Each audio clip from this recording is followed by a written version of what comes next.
Want to start using the Canvas school communication app, but not sure how? I'm Jessica, and in this video, I'll show you how to download and install the Canvas app. Note that this video will demonstrate on iPhone, but written instructions for both Android and iOS will be listed in the description box. Now let's get started. To download Canvas, first open the App Store.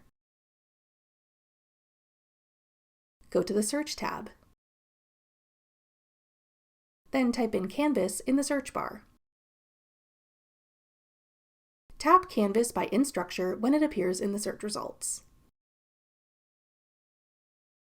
Then tap Get. If prompted, use Face ID or enter your password to confirm that you want to download the app. Wait for the installation to complete. Then tap Open to start using the Canvas app.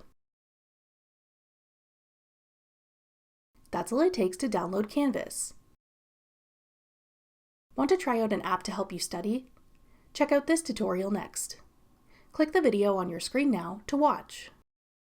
Thanks for watching.